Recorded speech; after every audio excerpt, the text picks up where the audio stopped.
एक शहर में लगातार 3 हत्याओं से सनसनी फैल जाती है। सीसीटीवी फुटेज से पता चलता है कि हत्यारा एक डिलीवरी बॉय है, जो कि खाने की डिलीवरी का काम करता था। उस जगह पर जहां तीसरी हत्या हुई थी, वहां से उस लड़के का आईडी कार्ड भी बरामद किया गया, जिसमें उसका नाम बॉब था। उसके ऑफिस में जाकर पता चलता है कि वह एक और डिलीवरी देने गया है और तभी पुलिस को सूचना मिलती है एक और हत्या की हो चुकी है। इस शहर में हत्यारा बेखौफ घूम रहा था और एक के बाद एक हत्या करते जा रहा था। प्रशासन के कान खड़े हो चुके थे। उसे लोकेशन ट्रैक करके गिरफ्तार कर लिया गया और उसे रिमांड रूम में ले जाकर पूछताछ करने पर पता लगा कि यह हत्या उसने की ही नहीं, वह तो केवल खाने की डिलीवरी देने जाता था। पुलिस के अधिकारी भी यह नहीं समझ पा रहे थे कि सीसीटीवी में साफ-साफ नजर आ रहा है कि जितनी भी जगह हत्या हुई है, उस जगह पर बॉब मौजूद था।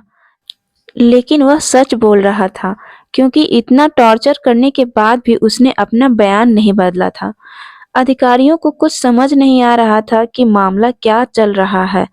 तभी केस की छानबीन करने के लिए स्पेशल जासूसी टीम को यह काम दिया जाता है और जासूसी टीम आते ही लड़के से पूछताछ करके पता लगाते हैं कि जिस समय हत्या हुई थी उस समय बॉब अपने होश में नहीं था, क्योंकि उसे वहीं रहते हुए ये तक याद नहीं कि उन लोगों से बॉब की क्या बात हुई थी। जासूसी टीम के अधिकारी बॉब को मस्तिष्क परीक्षण करवाना चाहते थे, क्योंकि उसी से पता चल सकता था कि उसकी मानसिक हालत ठीक नहीं है या वह झूठ बोल रहा है। यह सच बॉब को हॉस्पिटल लाया जाता है और उसके दिमाग की स्कैनिंग की जाती है। रिपोर्ट में पता चलता है कि बॉब के दिमाग में एक चिप लगी हुई है, जिससे उसे कंट्रोल किया जाता है। यह बात पता चलते ही जासूस समझ जाता है कि जरूर इन हत्याओं के पीछे कोई और है, जो कि बॉब को मोहरा बनाकर अपराध को अंजाम दे रहा है। और जासूसी टीम उसके दिमाग की चिप अनुसंधान केंद्र में भेज देते हैं, जिससे यह पता लगाया जा सके कि उस चिप का कंट्रोल किस जगह से किया जा रहा है। जासूसी टीम की छानबीन चल ही रही होती है कि अचानक शहर में 2 हत्याएं और हो जाती है, और वह भी बॉब की तरह किसी और डिलीवरी बॉय के होने से के सबूत मिलते हैं। जासूसी टीम के अधिकारी अब यह बात समझ चुके थे कि हत्यारा कोई और है, यह तो सिर्फ मोहरे हैं। लेकिन शायद अपराधी यह बात नहीं जानता था कि वह लगातार जुर्म करता जा रहा था। चिप का परीक्षण होने के बाद पता चलता है कि इसे कंट्रोल करने के लिए 5 किलोमीटर के दायरे में ही रहना होगा, मतलब अपराधी शहर के अंदर में ही है। यह बात साबित हो चुकी थी और अब बारी थी उसके पकड़ने की, जिसके लिए जासूसी टीम साइबर पुलिस की हेल्प लेती है और हत्या होने वाली जगह से 5 किलोमीटर के दायरे का नेटवर्क एक्सेस करवा लेती है, जिससे उन्हें अपराधी के ऑनलाइन खाता, इंटरनेट की तकनीकी गतिविधियों की जानकारी मिलने लगती है। जासूसी टीम को कंप्यूटर स्क्रीन पर एक सिग्नल दिखाई देता है, जिससे यह पता चलता है कि कुछ ही दूर एक और व्यक्ति कंट्रोल करके एक रिहायशी बिल्डिंग में भेजा जा रहा है, और जासूसी टीम तुरंत उस लोकेशन पर पहुंच जाती है और हत्या होने के पहले ही उस व्यक्ति को गिरफ्तार कर लिया जाता है। लेकिन ताज्जुब की बात तो यह है कि इसे भी बॉब की तरह कुछ याद नहीं, और यह भी अपने धुन में मस्त बिल्डिंग के अंदर प्रवेश कर रहा था, लेकिन इसकी चिप अभी भी कनेक्टेड होती है। इस वजह से उसे कंट्रोल करने वाले व्यक्ति की वर्तमान लोकेशन पता चल जाता है। जासूसी टीम पुलिस को अलर्ट करके उन्हें गिरफ्तार करवा लेती है। हत्यारों के गिरफ्तार होने पर मीडिया की लाइन लग जाती है और सारे शहर में ये बात आग की तरह फैल जाती है। सभी यह जानना चाहते हैं कि हत्यारा ऐसा क्यों कर रहा था। कुछ घंटों की पूछताछ से अगले हत्यारा अपने आप स्वीकार कर लेता है और बताता है वह एक अनुबंधित हत्यारा है और पैसे लेकर इस काम को अंजाम देता है। इसके लिए वह बेरोजगार लोगों को डिलीवरी बॉय के काम पर रखता था और उन्हें बेहोश करके उसके दिमाग में चिप लगवा देता था, जिससे वह डिलीवरी बॉय इसके इशारों पर हत्याएं करते थे। अपराधी के पकड़े जाने पर जासूसी टीम को पुलिस डिपार्टमेंट के उच्च अधिकारी द्वारा सम्मानित किया जाता है और अपराध की दुनिया का यह अध्याय समाप्त हो जाता है। तो दोस्तों आइए क्राइम की दुनिया में ले चलते हैं दूसरी स्टोरी की तरफ।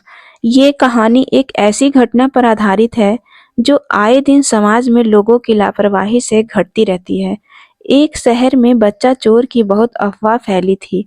शहर के निवासी बात को हल्के में ले रहे थे, लेकिन कुछ दिनों के अंदर ही शहर से 2 बच्चे गायब हो जाते हैं। बच्चों के गायब होते ही गांव में दहशत का माहौल छा जाता है। सभी अपने बच्चों को घर से बाहर न निकलने की हिदायत देते हैं और प्रशासन को खबर दी जाती है, लेकिन मामला सिर्फ एक शहर का होता है, इसलिए इसे निचले स्तर पर तक हल करने का प्रयास किया जाता है। 2-3 दिन गुजर जाते हैं कि दूसरे शहरों से 7 बच्चे गायब होने की खबर आती है। अब यह मामला बहुत ही गंभीर बन चुका था। कई शहरों में यह दहशत फैल चुकी थी। लोगों ने अपने बच्चों को बाहर खेलने जाने तक से रोक लगा दी थी। अब इस मामले को गंभीरता से देखते हुए एक जासूसी टीम को यह कार्य सौंपा जाता है।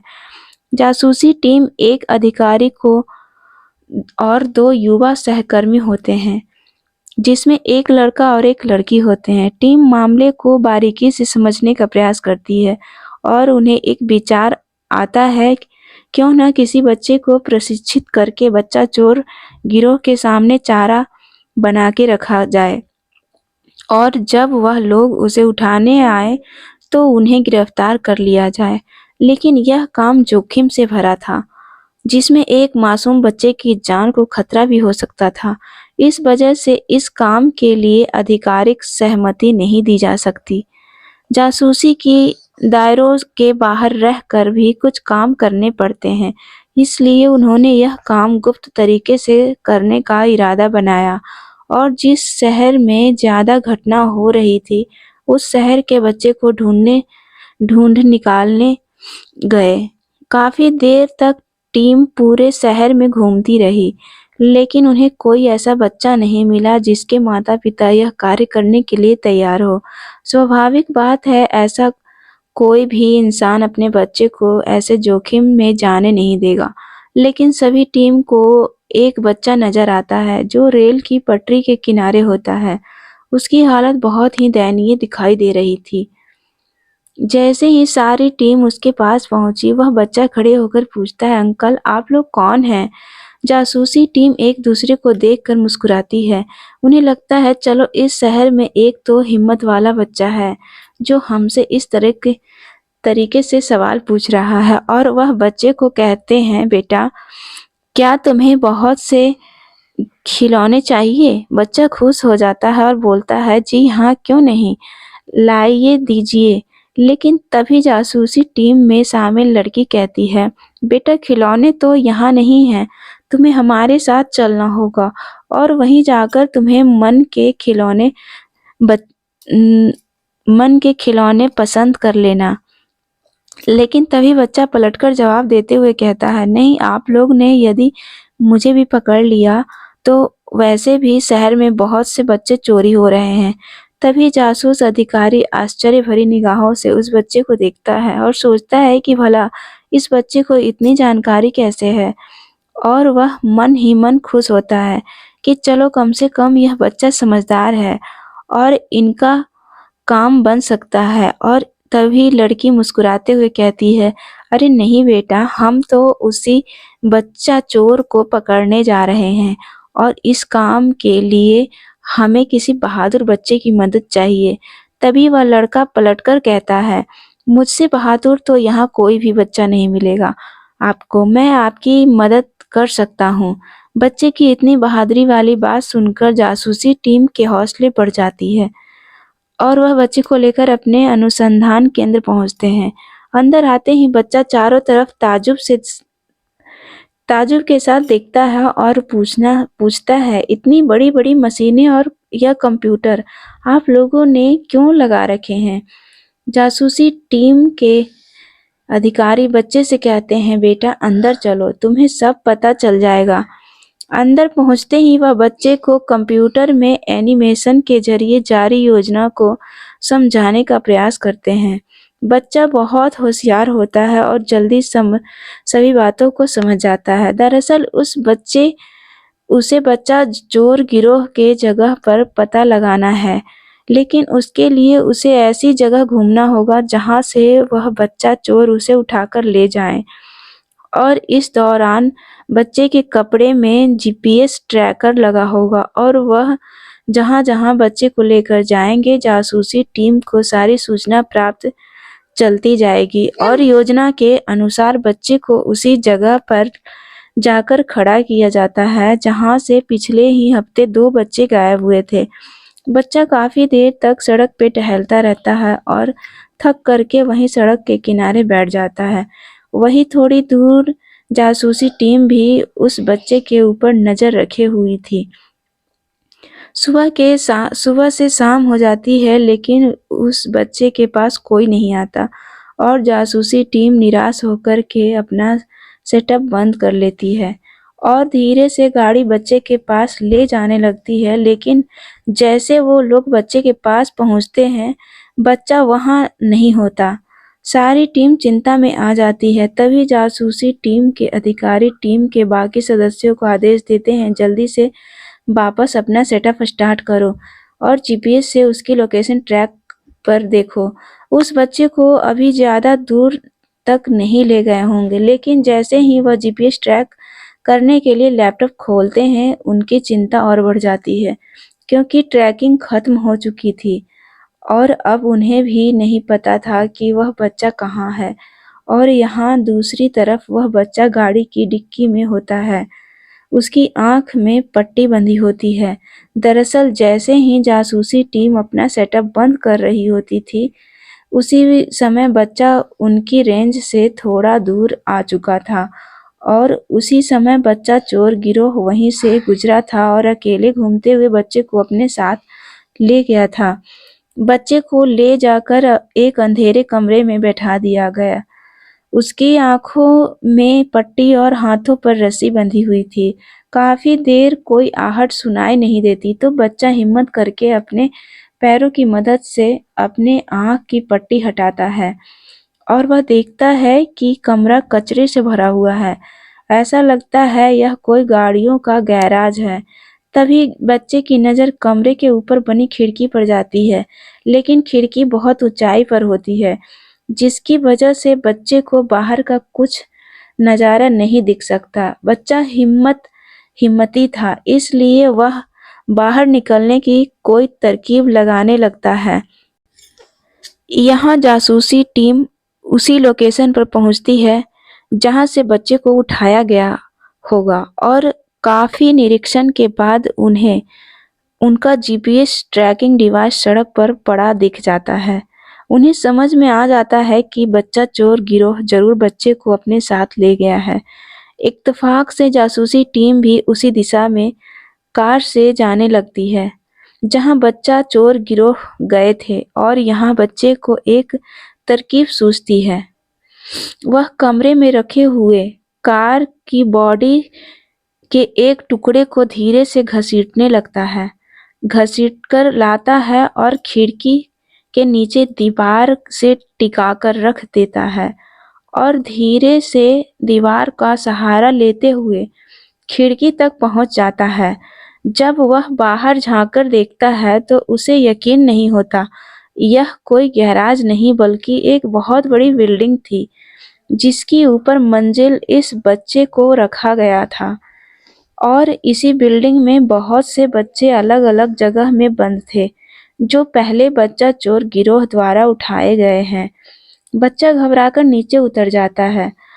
तभी वह सोचता है कि क्यों न कोई वस्तु खिड़की से बाहर की तरफ फेंकी जाए, जिससे किसी को यहाँ का पता चले और वह एक छोटी-सी लोहे की कील उठाकर बाहर फेंकता है। कुछ देर बाद एक कील और उठाकर फेंकता है और वह ऐसा लगातार करता रहता है। तभी नीचे आ रहे होते एक आदमी के सर से छोटा-सा लोहे का नट लगता है और उसके सिर से खून निकलने लगता है। वह पब्लिक को इकट्ठा करता है और कहता है, ऊपर से किसी ने उसे लोहे का टुकड़ा मारा है। और जब भीड़ इकट्ठी होती है तो उन्हें भी यह पता लगता है, क्योंकि नीचे बहुत से लोहे के टुकड़े बिखरे हुए थे और काफी देर तक भीड़ ऊपर की तरफ देखने लगती है। तभी उसी खिड़की से एक टुकड़ा और नीचे गिरता है और भीड़ को पता चल जाता है कि किस कमरे से यह हरकत की जा रही है।